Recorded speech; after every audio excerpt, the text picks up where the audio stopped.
Hello and welcome to Don't Shout at the Telly with me, your host, Saliha Ali. We're absolutely delighted to have with us Mick Hume, editor-at-large and journalist at online magazine Spite, and also author of There Is No Such Thing as a Free Press and We Need One More Than Ever.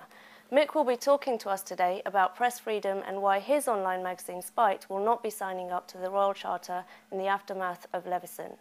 Mick, would you like to start us off? Yes, good afternoon everybody. Just a few brief points to start us off. As we all know, I think, there's now been a deal agreed between political leaders to introduce a new press regulator as proposed by Lord Justice Leveson in his report, which is going to be introduced by a Royal Charter backed up by a bit of statute. It's basically been cooked up in a rather grubby deal behind closed doors and will introduce possibly a form of indirect state licensing of the press in this country for the first time in more than 300 years. Very dangerous development in my opinion. But I would like to just begin by establishing the principles that I think have been lost in a lot of this discussion. The problem is that all sides of the discussion about what form of new regulation we need for the press have accepted the central myth, I think, of the whole discussion of press regulation that's happened since the phone hacking scandal broke and the Leveson inquiry was set up. And the central myth they've all accepted is the British press has been too free to run wild and make trouble. And therefore, in one way or another, it needs to be tamed and restrained. And my argument is that that's turning the truth on its head. The reason I wrote the book is to make the point that actually the British press is already neither free nor open enough, even before a new tough regulator is appointed to wash the newspaper's mouth out with carbolic soap. The British press is already constrained by dozens of laws and by a culture of you can't say that, which has created a very conformist kind of press already, and things are only set to get worse under this new regime. There are plenty of things wrong with the British press. I'm an old man on the left myself. I was the editor of a magazine called Living Marxism. I'm afraid before most of you people in this room were even born, myself and Kerry from WORLDwrite were out demonstrating on all kinds of issues against the press's racism, against its support for Britain's wars around the world, on many other kind of issues, in support of the miners who are being traduced by the British media and so on. So there are many, many problems with the British press, and many of them are long-standing. But my point is that none of them will be addressed or solved by making the press less free. Phone hacking comes up a lot in relation to this discussion. And I think the hacking of the victims of crime's phones that started this whole process is, by the News of the World, is indefensible. I don't think phone hacking is necessarily indefensible because you can use all kinds of things depending on what kind of story you're trying to report. But certainly those cases of phone hacking were indefensible. But my worry is that what's happened is that phone hacking scandal has been used as the pretext for to push a much wider agenda. An agenda of basically purging the press of certain things which certain people in elite positions don't like. Particularly purging the things which are not to the taste of those who think that popular is a dirty word. Whenever the media or the press is discussed, always popular is used as a pejorative symbol, the popular press. And that really is demonstrating their contempt for the populace, the people who read, consume and often enjoy the mass media and the popular press. Any form of state-backed regulation of the press, whether it's by Royal Charter, by statute or any other measure, is really exactly what those who believe in the freedom of press have been fighting against for more than 500 years since the first printing press was introduced in this country. And what disappoints me and angers me most is that now, whereas people on the left who consider themselves progressives and wanted to change society were the ones who fought for press freedom in the first place, those who call themselves left-wing are now the ones most vehement proponents of press regulation. I think that's something which worries me a lot. I'm not suggesting that Britain's about to become Zimbabwe on sea and we're going to have state censorship of the media. That's not what's happening. The danger is we're going to be left with a much more conformist, tame and sanitised press, and you can already see that happening. And what I want to defend is the right of the press to be an unruly, troublemaking mess. That's what the British press has always been best at, and that's been a very important part of living in a society which wants to be free. The fact that some people abuse the freedom of the press should not be, in my opinion, used as an excuse to allow the authorities to encroach upon it for everybody. Okay, so that's a very important point. It's not a question of saying I defend what the press have done. You don't have to endorse anything the press have done in order to defend the principle of the right of the press to be an unruly mess. Here's the hard truth about a free press. You see, everyone always says in this discussion that they believe in a free press. Even the hacked off campaign will say they believe in a free press. Then they add the but at the end. In other words, they believe in it in principle, but they don't like it in practice. And the buts are getting bigger and bigger. They're saying, but they shouldn't be allowed to do this, but they shouldn't be allowed to do that. The key word in a free press is that it's free. And what that means is it doesn't have to comply with what I think it should be like, what you think it should be like, what Hugh Grant thinks it should be like, or what Lord Justice Leveson thinks it should be like. A free press, freedom of expression, means exactly that. And nobody has to pass somebody else's ethical tests in order to qualify for freedom of expression. You know, freedom of the press, freedom of expression is not a gift like charity to be handed down to those who are deemed deserving. It's for everybody. It's an indivisible freedom, and we either defend it for all or for none at all. And my point is you need to defend it for all. And I want to ask you a question that never gets asked in this country when this discussion takes place, which is, why do we need regulation of the press anyway? I made this point at a discussion recently, because I've been in a lot of debates about this. And a professor said to me, the idea of having no regulation of the press said it is an other planetary idea. That's an idea from another planet. And I pointed out to him, was he referring to that other planet, the United States of America, where they have no press regulation? What they have is the First Amendment of the American Constitution, which declares that it is illegal for anybody to pass any law which encroaches upon free speech and freedom of the press. And there's 45 words in the First Amendment of the American Constitution, and that says more about the meaning of a free press and a free society than the million words of Lord Justice Leveson's report into the ethics of the British press ever could. And I would like to remind everybody that the First Amendment of the American Constitution was inspired by English revolutionaries who fought for freedom and freedom of the press in this country. And many of those English revolutionaries were Puritans, old-fashioned religious Puritans. What they meant by a free press was the right to express their dissident religious views. And 17th century English Puritans, it seemed to me, many of them had a better idea of what a free press might actually mean than many people who call themselves liberal-minded do in Britain today. You put quite a bit of emphasis on the press having unlimited freedom.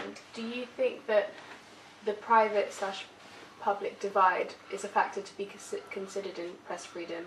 And also, do you feel that if there was an exception to private and public live in the press, would that damage press freedom also? I think privacy laws certainly damage press freedom, and there's a very good case study in this, because everybody, obviously we all like privacy, and I believe it's a very important principle, but privacy laws, trying to defend privacy in law is a very dangerous thing, and a good example of that is France. In France, they have very, very strict privacy laws. The privacy laws in France have worked the same way that the libel laws do in Britain, which is to protect the rich and the powerful from their critics. So there are many cases of French government ministers accused of corruption who said, you can't investigate that because that's my finances and my private affair. Privacy law is very dangerous, I think. The public-private thing, very complicated issue, but just say it briefly. One of the things about the press I often think is when we have a go at the press and say, I blame the media, it's really it's shooting the messenger. The press is only reflecting the society that we live in. And there is a problem in society as a whole that we've lost the sense of what's private and what's public. You know, you only got to turn on the television and see people parading their most private problems as entertainment and as a career. We've lost a sense of where the private and the public is, and that begins with the state and the government, which now feels it's its job to tell us what to feed our children, and various other private affairs has now become its job. And I think the tabloid press expresses that in its kind of encroachments on privacy. And I don't agree with their encroachments on privacy. But I do think that blame the tabloid press for it is really just to shoot the messenger. And we need to have a much bigger discussion in society about what's public, what's private, and where we're going to draw the line. Do you think that the reason why they were so keen to push through Leveson was because they thought the tabloids were an easier target than the broadsheets, and they wanted to stop something like the expenses scandal from coming out again? Because if you went after the broadsheets, you'd probably have more people coming out to defend them than if you went after the tabloids, which a lot of people think aren't really worth the paper they're printed on. The public-private distinction, something that I picked up on in your manifesto at the end of your book, and I thought that was a very good point. But I don't know how much of a new issue that is, because obviously reading, as in the book, you know, sort of you champion the work of John Wilkes, and even back then there was this fascination with exposing the private lives of people in positions of power. I think going way back through history, that's always been a human fascination. I don't know if that is just sort of a problem that we have just as human beings, as a manifestation of society, having people in you know, positions of power and status and wanting to know more about them. I don't see that ever going away, and I see that always being something that's going to be a massive problem in regards to a free press, particularly when you consider libel, which, you know, much like yourself, I don't agree with the libel laws. or the impact that they have in creating a bubble around sort of the elite classes. But at the same time, there is a justification to say that people have been genuinely affected by libel, by people making up ludicrous claims about their lives, and that having a detrimental impact on sort of what they can and can't do from that point onwards in terms of their careers. So I'd be interested to know, if you ever think that public-private discourse is ever going to be settled. In your book, you raise the issue of you cannot say that. I'm very much for people being able to say exactly what they want to say without sort of having to police their own mouths before you say it. But I think that the press are being required to restrict what they say, how they say it. I think it's also in a public domain as well, because even when you're having a personal conversation with people, you're very careful. Is a person gay? Are they disabled? Are they this or they that? And saying it in the correct manner in every way. How are we going to return to those days where you could just say it? And people actually understood you, whereas now it's you're almost looking for a case to be made against you, and you're losing your job or something. So how do we return back to that? You said in one of your articles that the whole Leveson's inquiry dragged very little criticism and protest. Do you think this happened because people in general do not believe anymore in press freedom, or they anyway don't feel harmed if there is any restriction in content? Why do you feel the need to want to celebrate freedom of expression, like the negative and offensive side to it? And why do you feel we've all become so thin-skinned, like you said, to such expression as well? One point that I wanted to raise was David Cameron's role in this entire discussion. And it seems to me like he launched the whole inquiry as a chance for him to more or less save face and show the public that he was being a proactive leader. And it seems as though he doesn't really want to step on anybody's toes. I mean, he took himself out of one of the recent discussions that just occurred. And I just wanted to know what your thought was on that issue about the role that he's playing and the way that he's presenting himself to all parties involved. I know you're very passionate about press freedom and a good friend of Mr. Wicks.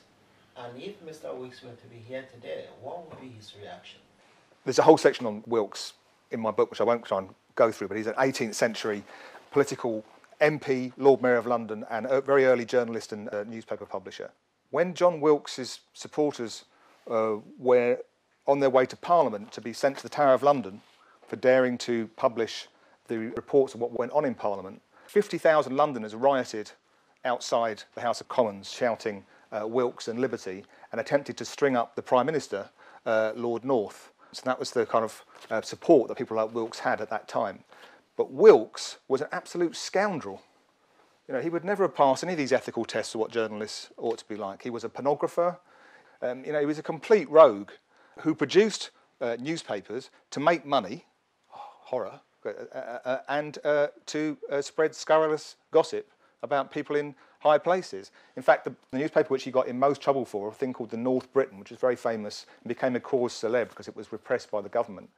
One of its running themes was made-up stories about how the Prime Minister was having an affair with the King's mother. And you think, well, for what anybody says about the Sun or the Star or anything today, I can't see them actually, getting away with running regular stories about senior politicians romping with members of the royal family. So Wilkes would be completely on the blacklist of today's journalists' ethics.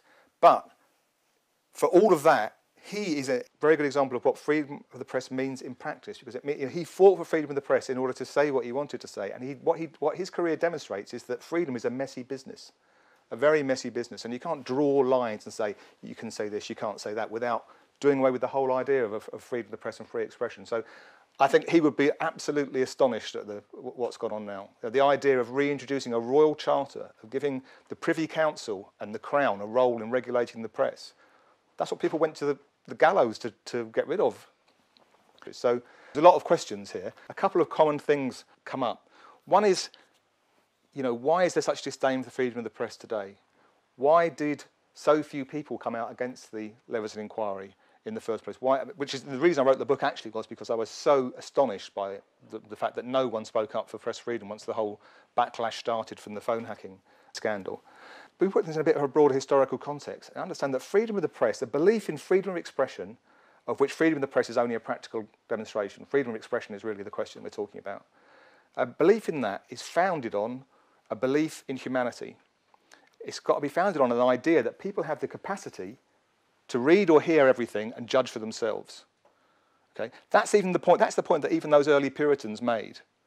That they were making the point in the 17th century that they believed man had the God-given right. Now, whether we agree with the idea as God-given or not, we can set to one side for the moment. But they believed that man had the God-given ability to know what was right and what was wrong, to decide for himself. And therefore, we didn't need the king, thank you very much, to censor things for us. We were quite capable of deciding for ourselves. Now, that is a sense of humanity that we've lost. And so what you find is that a freedom of the press tends to rise, and a belief in it tends to rise in situations where people have confidence about taking control of their own destinies, and they feel a collective sense of that between themselves. So the English Revolution, the American Revolution, or the Arab Spring now, where all the blogs and stuff start exploding around the world, anywhere there's turmoil and people start taking matters into their own hands, you'll find freedom of the press becomes a live issue and a popular issue. The alternative to that is that when you live in a very kind of miserabilist, misanthropic society like we do, where people have kind of lost faith in themselves, in one another, then distrust for the press and a freedom of expression tends to take over. And what really people are saying when they say they don't trust the press is they believe that too many people in our society are basically tabloid fodder, who if they read the press will do what they're told. And so most of the attacks on the popular press are actually, as I indicate in the book, an attack on the populace, because what they're saying is, these people will watch anything or vote for anything or buy anything that Rupert Murdoch or somebody else tells them to, and it's a contempt for the populace. So, and that I think is the key word, and that's why what can you do about it is such a huge question, because you're really talking about needing a political and cultural revolution to address this and to give people back a sense of what freedom of expression means. But the one thing we can know is that nothing will ever happen unless somebody raises the voice to start arguing for freedom of expression anyway. So that's the least I think that anyone that takes themselves seriously about this can do. And I think it's important we kind of put our heads above the parapet and show people, that other people who are also worried about what's going on, that there is a sense that you can come together and do something. I agree that it's always been, historically, it's never been a clear-cut thing, that's public, that's private. And people have always been very interested in the private affairs of the rich and famous. So, as I say, Wilkes is a classic case of that. But what's interesting is, there used to be understood that there was no contradiction between being for the freedom of the press and being for privacy. So actually, Wilkes, for example, the two things that he fought for, that he got sent to the Tower for, were the freedom of the press and the right not to have your house busted into and all of your personal papers taken away by the government on the issue of a general warrant. The founders of the American Constitution similarly saw both of those things. The idea that your home should be inviolable was for them just as important as the idea of the freedom of the press. And I think what they had in common in both those things was a sense of, as I say, a confidence in the populace, in the public, and in their ability. Whereas what you have now is a contempt both for privacy and for freedom of the press. People behind those ideas now. What unites them is an idea that actually that we need the state and the authorities to intervene. We need the state and authorities to intervene in people's private lives because people are not capable of bringing up their own children without creating all kinds of problems, and they drink too much and they watch too much television and all the rest of it. And we need the state to interfere in the freedom of the press and regulate that because we can't trust people to read and judge for themselves. So we've kind of got a shift where, and particularly amongst those who call themselves left-wing, away from a confidence in the public towards a kind of attachment to authority and the state. And I think that's the kind of shorthand of what's happened. So whilst there has always been a fascination with privacy, I think it's gone far beyond that now, where there is no sense of what is private and what's public anymore. I would like to see us recreate a proper public sphere where politics is about the big issues of society rather than about people's personal nonsense and personal character. And I think that would be an important sense of helping to create a defend a private sphere, but it's easier said than done, like many of these things are. Could it be that one of the reasons why there's such a massive blurring now is because of the internet? Because you have things like Facebook, which you think of as being private but is actually public. You have people not getting jobs because of stuff they've posted or stuff someone else has posted on Facebook, or people being prosecuted because of things that they've posted on Twitter. And to be honest, some of the things that people have been prosecuted for saying they were discussing, they shouldn't have said it, but I think it's quite scary, the fact that something you put on the internet that you don't really think about, which might be rude and unnecessary to say, can get you put in prison on a criminal record. Yeah. And if it's meant to be a free society that we live in, that probably shouldn't be happening.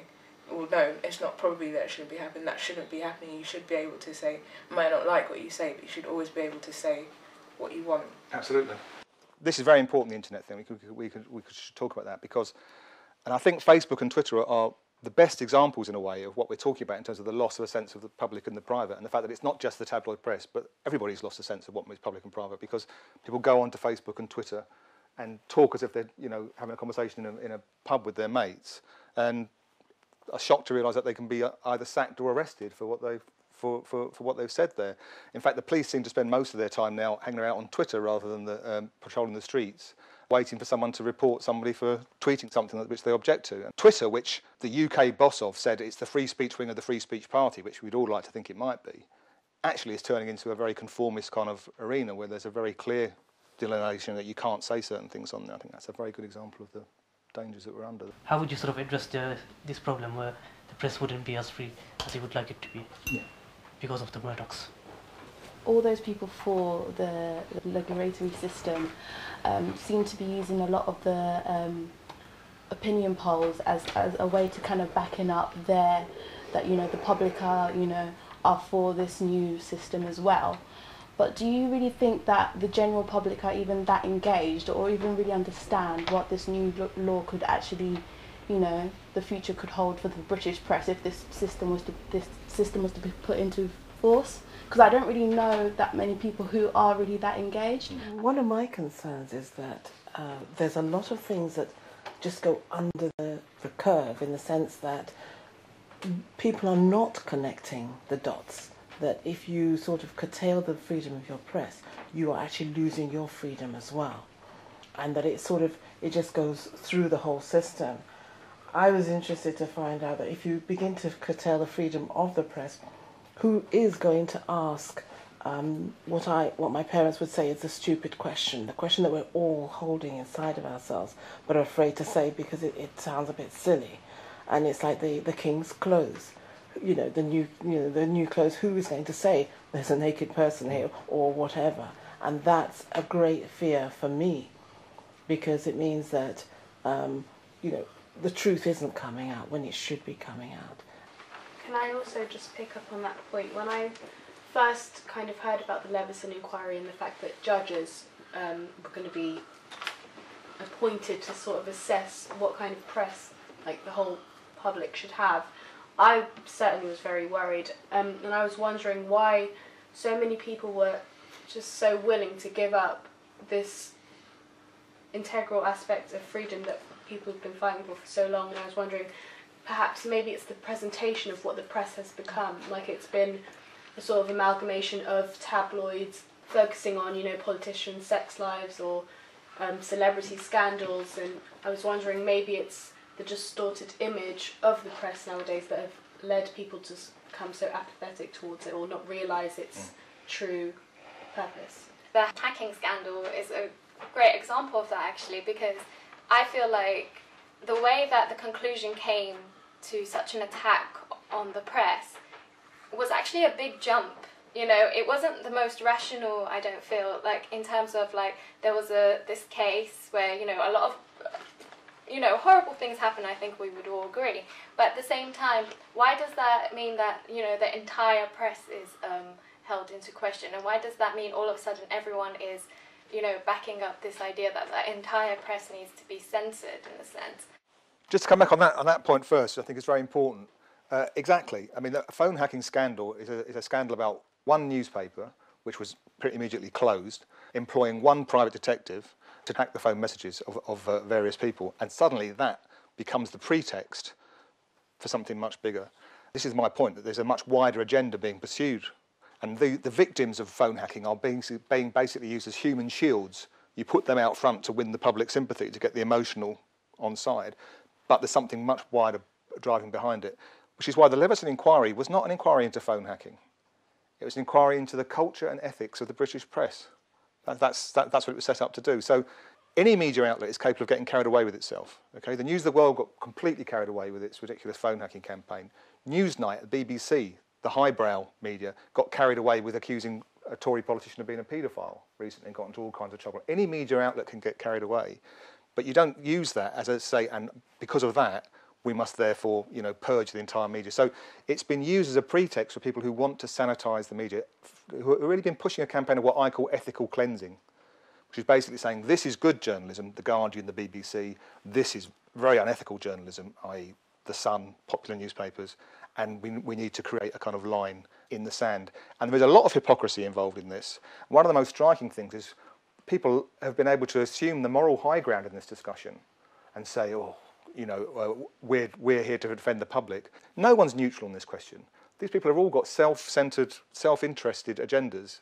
It's no coincidence that every public figure and politician that's at the forefront of the campaign for press regulation are the same people who have been exposed in one way or another by the popular press. But you're not allowed to say that because they've elevated themselves into this kind of saintly position of being on the moral high ground. And we ought to nail and say everybody's got an agenda in this discussion. The question is not who's ethical and who's unethical. The question is, whose side are you on? Are you on the side of regulators or are you on the side of a free press? And we've got to bring the argument back to that first principle. Someone had mentioned a point about how the public doesn't seem to have much of an interest in kind of following this issue. And I kind of feel like, in keeping with the many new platforms of social media that have come about, such as Facebook and Twitter, it kind of makes me think that these very personalized social media platforms makes it very easy for us to insulate ourselves from what's going on in the outside world, because these are very self-involved platforms where we kind of tend to get very insulated in our own personal bubbles with our own little communities, so that we don't feel like what's going on a grander scale is very important. And I feel like there needs to be some kind of an integration of that social media with the bigger scale types of press.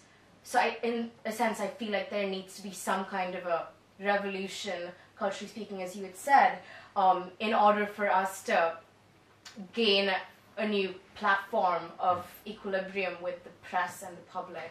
I want to pick up at the issue about the bias of reading, bias reporting. If you look at one story that we reported in, well, we say the Eastern Bloc or the Western Bloc, you will find obviously very different, presentations. But the problem is people always listen to the media or the press who shout the loudest, and which is sometimes, most of the times, is the Western media who make the dominate, in the press world.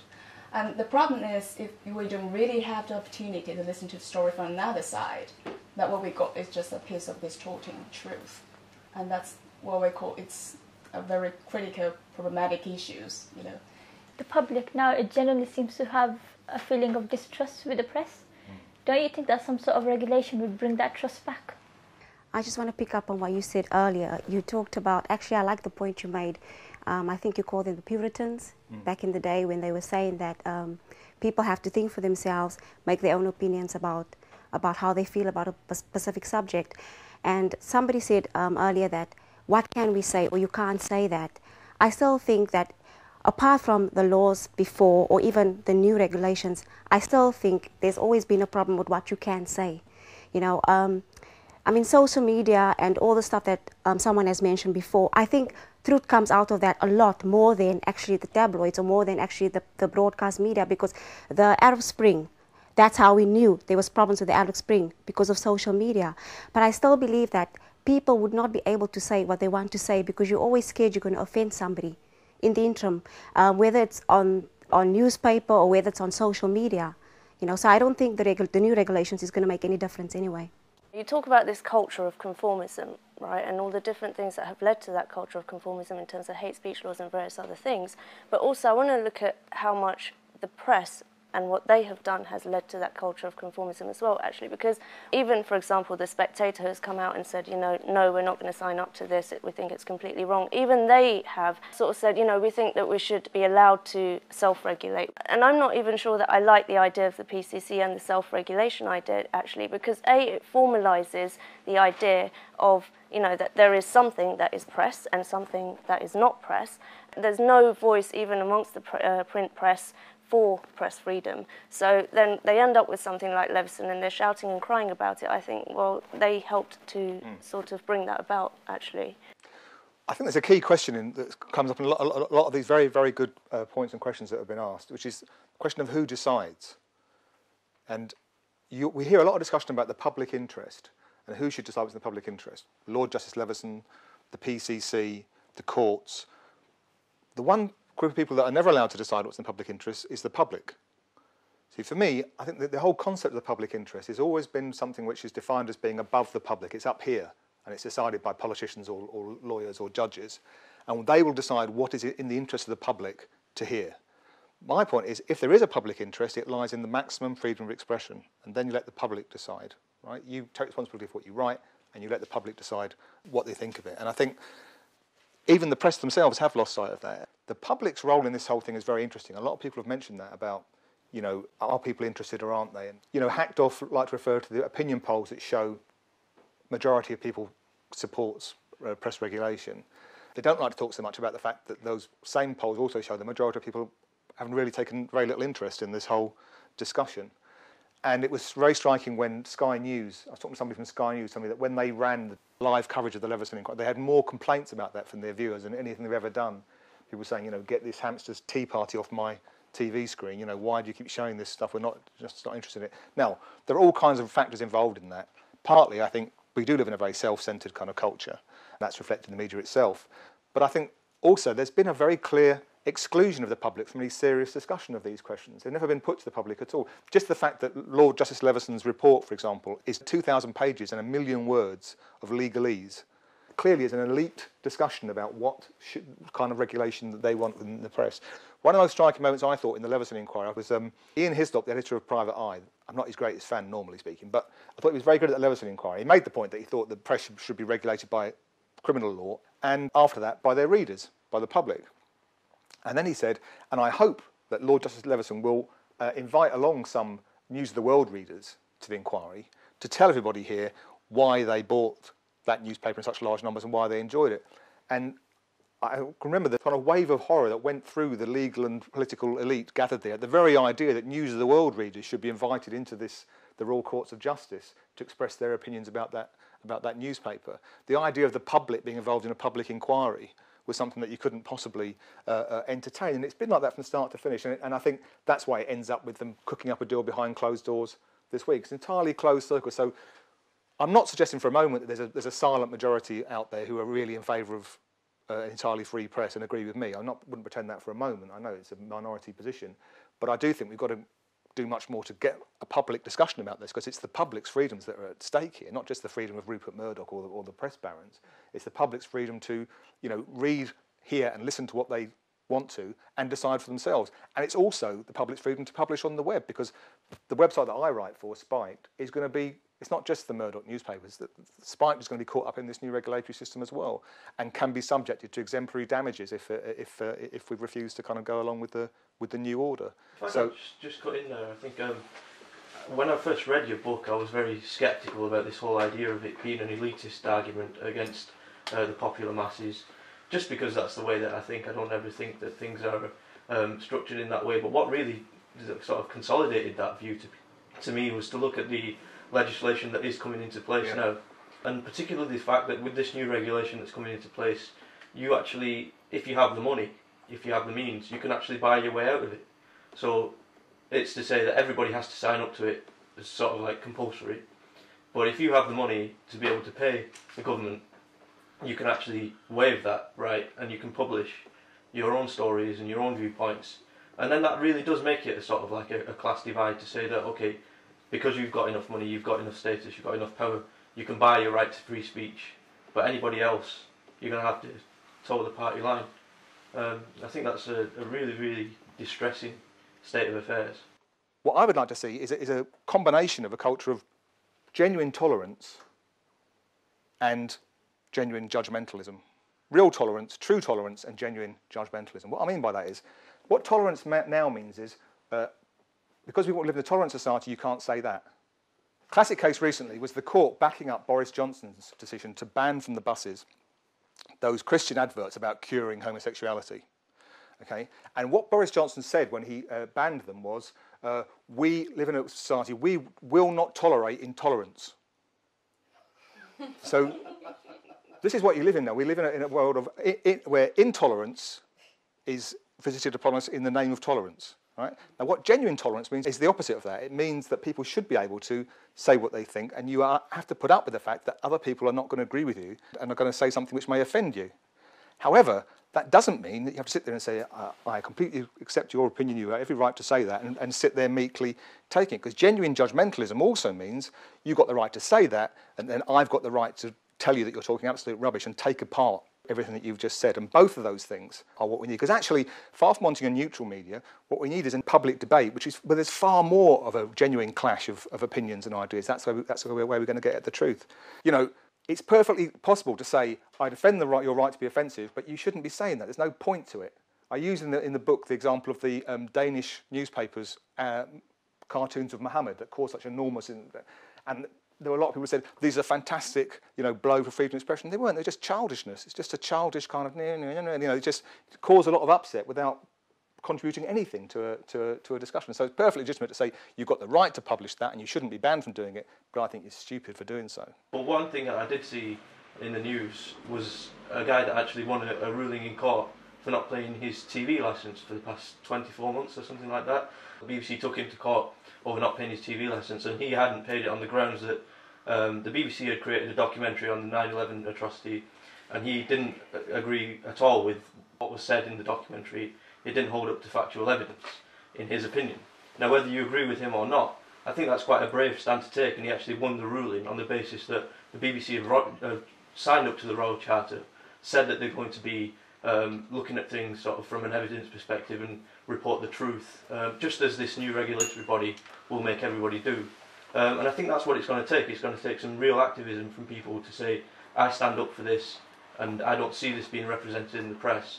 And that's the only way that we'll ever get back to a point where we can say, this regulation is ludicrous. Okay, one of the things I think, in response to some of these questions, is there are huge problems with the press, as I mentioned in the first place, and none of them are being addressed in this discussion.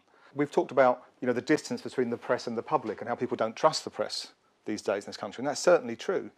And one of the problems is that the press has become part of this kind of oligarchy with the political class who live in this bubble, the Westminster bubble, and are completely separated from the public and from public life.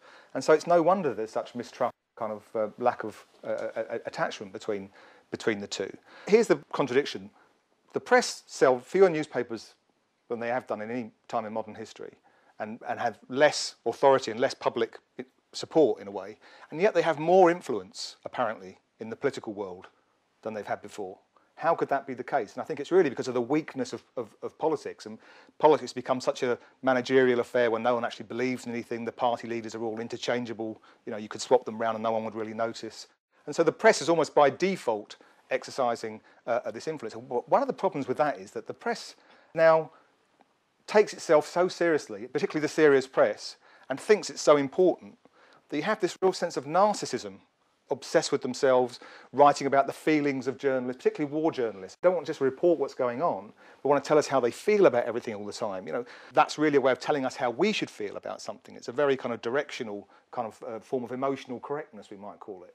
All of those are very, very dangerous tendencies and are far more important than a bit of phone hacking, in my opinion, in terms of a danger with the press. But we're not allowed to even talk about that. We just get obsessed with these little narrow things. So there are loads of problems with the press and the media, but none of them are being addressed by the idea of this new system, which is supposed to come in and regulate it all. They all agree what we need is some independent self-regulation.